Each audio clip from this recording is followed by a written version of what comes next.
Israel News Now. Hamas officials to meet in Cairo. Israeli attacks on Rafah and Gaza City overnight killed 27 Palestinians, including numerous children and women. Monday will bring Hamas officials to Cairo for new truce talks. UN organization estimates 37 tons of Gaza debris. UN Mine Actions Agency estimates that Gaza's streets will take almost a decade to clean up 37 million tons of debris. The rubble may contain 10,000 unexploded ammunition, according to Humanity and Inclusion's Middle East Director Federico Dessi. Dessi said the NGO assumes 50 to 100,000 bombs have fallen on Gaza in the past 6 months.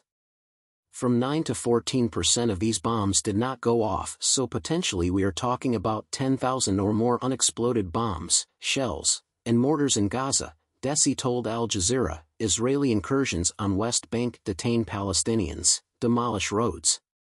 According to Wafa, Israeli forces raided the occupied West Bank overnight, capturing several young Palestinian males and damaged roads and fields.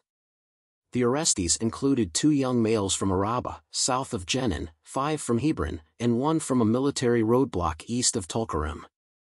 Wafa said that Israeli forces flattened agricultural land, electrical poles, and parts of the main road in Jalban hamlet northeast of Jenin, mapping Israel-Lebanon border attacks. Israel is fighting a parallel war along the Lebanon border that risks a regional confrontation as it enters its 7th month of assault on Gaza.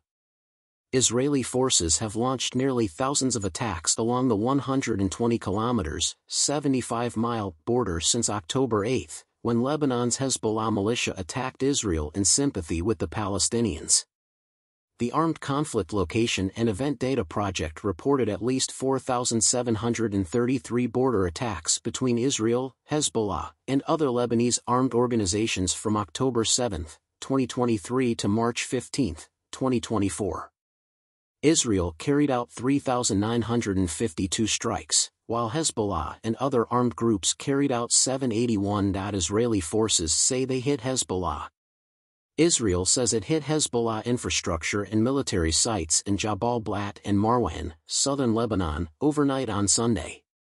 Since October's Gaza battle, Israeli and Iran-backed fighters have exchanged fire nearly daily.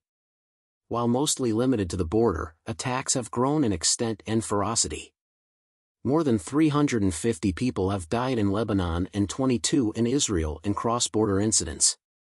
On Sunday, French Foreign Minister Stéphane Séjourné visited southern Lebanon to examine the situation and negotiate a peace plan. Israeli bombing of Gaza residential tower captured on video. A Palestinian photographer captured the Israeli plane bombing a Gaza City residential building on Jallah Street on Sunday. Al Jazeera authenticated the video from across the street, which showed an explosion that shattered windows in a nearby building and launched large clouds of black and gray smoke into the air. Nothing remained at Khan Yunis UNRWA school, sheltering thousands. After Israeli soldiers launched a ground offensive in Khan Yunis, UNRWA shared a video depicting shelter damage. Louise Waitridge, a UNRWA employee, claimed an attack damaged the shelter's roof in a classroom, forcing people to flee. This whole region used to accommodate roughly 10,000 people, Waitridge stated in the X video. Now nothing remains. Now nobody is here. One can observe how rapidly they left. There are shoes, hairbrushes, toothbrushes, and even food on the floor, she said. Hello newcomers. Some recent developments. Overnight Israeli strikes on Rafah houses killed at least 20 individuals, including 9 Abu Taha family members. In 2 Israeli attacks on Gaza City, 7 Palestinians died. Reuters reported that Hamas will respond to Israel's latest truce request in Cairo today. Antony Blinken, U.S. Secretary of State, landed in Saudi Arabia and will visit Jordan and Israel to negotiate a Gaza truce. On the phone, Biden and Netanyahu discussed hostage negotiations and Israel's planned Rafah offensive, which the White House has emphasized must safeguard civilians. Israel has imprisoned Palestinian novelist Bassem Kandakji since 2004. His novel A Mask, The Color of the Sky won the 2024 International Prize for Arabic Fiction.